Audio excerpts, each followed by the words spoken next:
बापू कुछ ऐसी कथा की पहले दिन बात चल रही है व्यासपीठ से कि बहुत पहले बादलों से बातें करनी आती थी, मेघदूत को माध्यम बनाकर, बदलियों से, बदरियाओं से, बादल से उसे माध्यम बनाया है। बादलों को, पवन प्रकाश को, अरुण किरणों को, नक्षत्र निहारिकाओं को।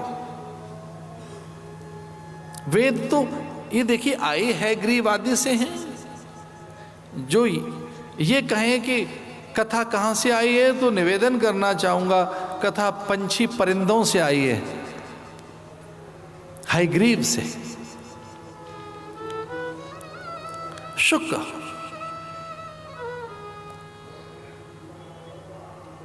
काकभुसुंड है।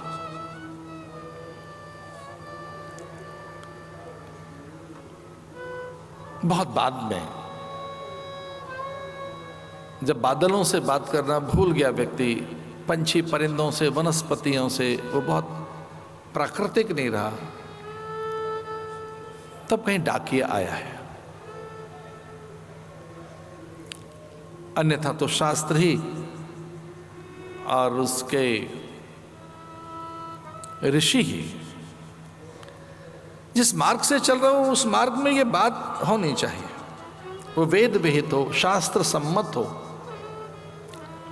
महज्जन द्वारा आचरित हो, गुरु द्वारा उपदेशित हो।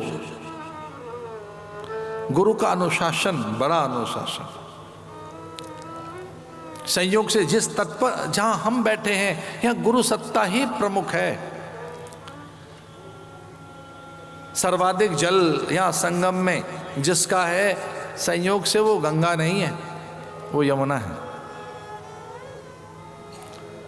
वो न जाने कितनों को साथ लेकर आई है, कौशिकी, चर्मण्यवती, वेत्रवती, और वो एक संप्रदाय के गुरु तो हैं, एक आचार्य के गुरु हैं।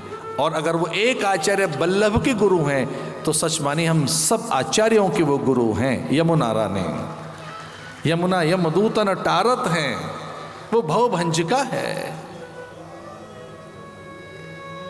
हमारी परंपरा में गंगा गुरु है, चूंकि उन्होंने विष्णु के चरणों को स्पर्श किया है, वह भक्ति योग सिद्ध करती हैं। चतुरानन के कर्कमंडलों में उनका वास कुछ पल के लिए रहा, उस वेग को संभाल नहीं सके हैं, तो वहाँ चूंकि वह कर्मयोगी के कर स्पर्श करके आई हैं तो वह कर्मयोग सिद्ध करती हैं। और वह भगवान महादेव के माथे में जटा शंकरी गंगाधर के मस्तक पर बैठी हैं तो वह ज्ञान योग सिद्ध करती हैं। दशनाम परंपरा में गंगा जी हम सन्यासियों की गुरु हैं। मां शारदा सरस्वती वह आद्य गुरु है। अभिव्यक्ति के सामर्थ्य उनसे ही है। वे बोधक हैं, तारक हैं, दुख भज्जक हैं, और उन्हें सनकादिक आदि का गुरु बताया गया। वे परंपरा से गुरु सत्ता है। तो अगर गंगा यमुना सरस्वती तीनों गुरु सत्ता हैं तो इस त्रिवेणी को हम ऐसा कह सकते हैं कि हम गुरु धाम में बैठे हैं, ज्ञान सत्ता में बैठे हैं।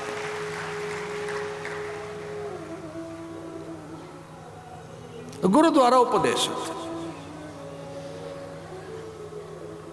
मार्ग का अनुसरण करें। ये शास्त्र शासन के लिए, शासनेति शास्त्र शासन देता है। शास्त्र मन का शासन, इंद्रियों का अनुशासन। और योग बिना अनुशासन के सिद्ध नहीं होगा, बिना अनुशासन के। ये अनुशासन क्या है? अथ योगानुशासनम। तो कोई हमसे पूछे ये अनुशासन क्या है? गुरु की आज्ञा मानना ही अनुशासन है। मम अनुशासन माने जोई।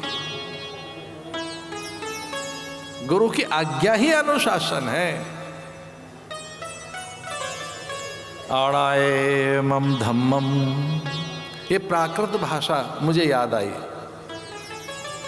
भगवान महावीर स्वामी से पूछा, 24वें तीर्थंकर से कुछ जागृत पुरुषों ने, और बापू की भाषा बोलूं तो बुद्ध पुरुषों का अनुसरण ही अनुशासन है। उनका अनुगमन, उनका अनुवर्तन, उनका अनुशीलन, उनका अनुशीलन, गुरुजनों का अनुकरण, अनुशीलन, अनुवर्तन, इसलिए अनुयायी कहलाते हैं। अनुवर्तन करते पीछे पीछे पीछे पीछे चलते रहना, बस चलते रहना।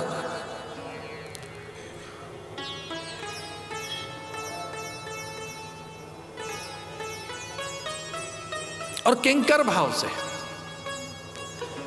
एक जगह लिखा है कि सेवक किस भाव से रहे, तो किंकर भाव से रहे, संतों के निकट, और जो उनका वाक्य है उसको हुक्म माने।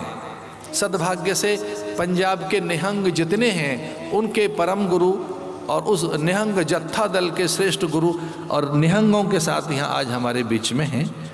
उनके यहाँ एक बात है, हुक्मनामा, जो एक हुक्म दे दिया गया उसी का अनुसरण करना होगा। प्राकृत भाषा में है आड़ाए मम धम्मम। कोई पूछे कि धर्म क्या है, आज्ञा में ही मेरा धर्म है, आज्ञा ही मेरा धर्म है। अब नहीं जानते क्यों आज्ञा दे रहे हैं परशुराम को उनके पिता, बड़ी कठिन आज्ञा है, बहुत बड़ी आज्ञा दे दी। और पिता को वो प्रत्युत्तर नहीं देते। पिता ने कहा कि तेरी माता का सर मुझे चाहिए। अब यहां देखिए, ऐसा नहीं है कि वो माता की हत्या कर रहे हैं।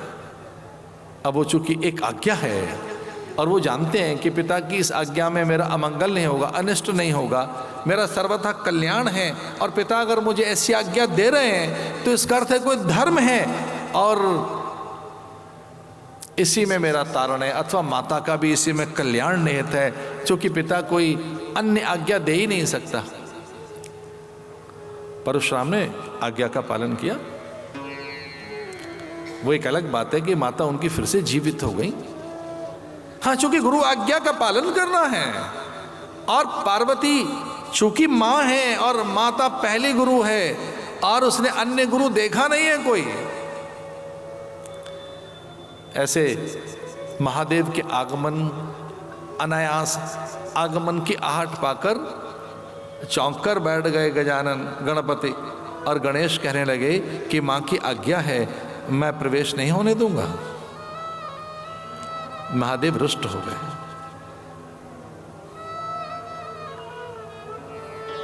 मेरा मंगल हो जाए, मेरा सिरोच्छेदन कर सकते हैं आप, युद्ध में मैं आपसे कहां जीत पाऊंगा।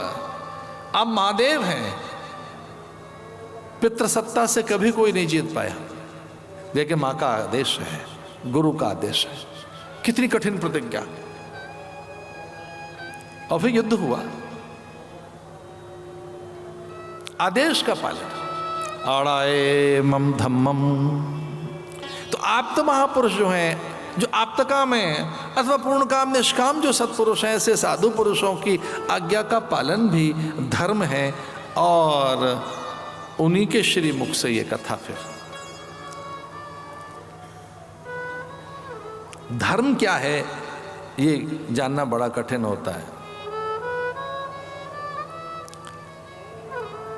तो बस यहां एक विनय करना चाहूंगा आपसे, महापुरुष जो आपको आज्ञा दे दें बस वही धर्म है,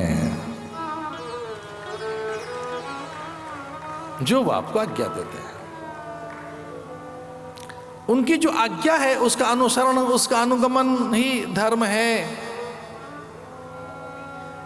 और मनुष्य में स्वाभाविक एक प्रवृत्ति है अनुसरण की, अनुकरण की। मनुष्य स्वभावतः अनुकरणशील प्राणी है। मनुष्य में स्वभावतः अनुकरण और अनुशीलन की एक प्रवृत्ति है, इसलिए वो दूसरे का अनुगमन करता है। पर यहां किसका अनुगमन करना है? शास्त्र का, संत का, महापुरुषों का। बस इतना ध्यान रखना कि वो आज्ञा अवज्ञा ना हो जाए, फिर किसका अनुगमन करें। बात जहां से चली वहीं लेकर जाते हैं। ये गुरुवाक्य, ये गुरु है क्या? वो श्रद्धा से प्रकट होता है। श्रद्धा, श्रद्धा में उसका वास है। जो गुरु सत्ता है वो श्रद्धा की कोख में पलती है।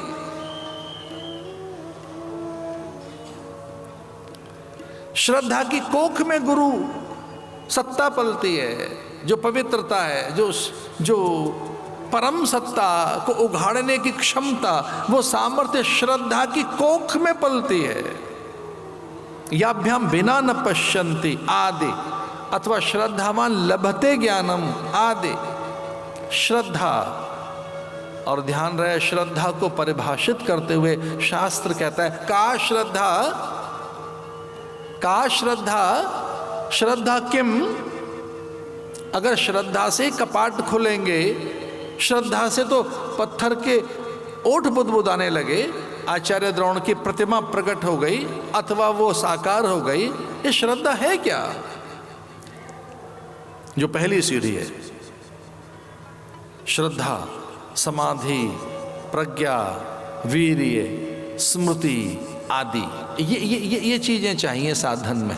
ये पाथे है। श्रद्धा वीर्य समाधि प्रज्ञा पूर्वकम इतरे शाम। श्रद्धा वीर्य स्मृति समाधि, श्रद्धा वीर्य स्मृति समाधि प्रज्ञा पूर्वकम इतरे शाम। ये पतंजलि का सूत्र बताया। जीवन सिद्धि और जीवन की सार्थकता के लिए गुरु गलियारे में अगर आ रहे हैं और समाधि चाहिए, पूर्णता चाहिए, तो ये इन्हें लेकर आना। ये आपके पास हों चीजें इतनी, आपकी पोटली में ये कुछ चीजें पहले से हों। उनमें पहली है श्रद्धा, वीर्य, स्मृति, समाधि, प्रज्ञा पूर्वकम इतरेषाम। श्रद्धा का श्रद्धा, ये श्रद्धा है क्या? बिना श्रद्धा के कपाट नहीं खुलेंगे, अथवा बिना श्रद्धा के मूर्ति जीवंत नहीं होगी, प्रतिमा प्रकट नहीं होगी, परमात्मा साकार नहीं होगा, कार्य सिद्ध नहीं होगा, श्रद्धावान लभते ज्ञानम, ज्ञान की सिद्धि नहीं होगी। तब श्रद्धा क्या? माने श्रद्धा क्या है? शास्त्र कहता है गुरु वेदांत वाक्येषु विश्वासा। श्रद्धा गुरु वेदांत वाक्येषु विश्वासा। मैं थोड़ा सा एक विनय के साथ ऐसे ही थोड़ी सी एक बात कहना चाह रहा था। गुरु के साथ थोड़ा वेदांत और जोड़ दिया है, वेद जोड़ दिया है, थोड़ी मर्यादा लगा दी। गुरु वेदांत वाक्येषु विश्वासा। वैसे तो उसकी हर आज्ञा महान है, वो संपूर्ण है, वो जो भी है। और हमारे यहाँ तो भगवान दत्तात्रेय ने 24 गुरु बनाए, वो जो भी है।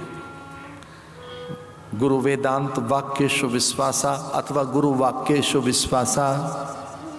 तो उसके अगर आप उसके वाक्य में आपका विश्वास है तो ये विश्वास ही श्रद्धा है। देखो ध्यान से सुनना, गुरु के वाक्य में विश्वास को श्रद्धा बताया है। गुरु में विश्वास नहीं, विश्वास को अलग नहीं रखा है। गुरु के वाक्य में, वाक में विश्वास।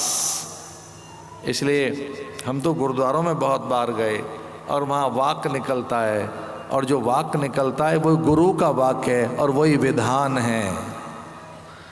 गुरु वाक्य, वाक्येषु विश्वासा। तो ये जो कुछ आपके सामने आ रहा है कथा के रूप में, ये गुरुजनों का प्रसाद है, ये उनका मंगल प्रसाद है।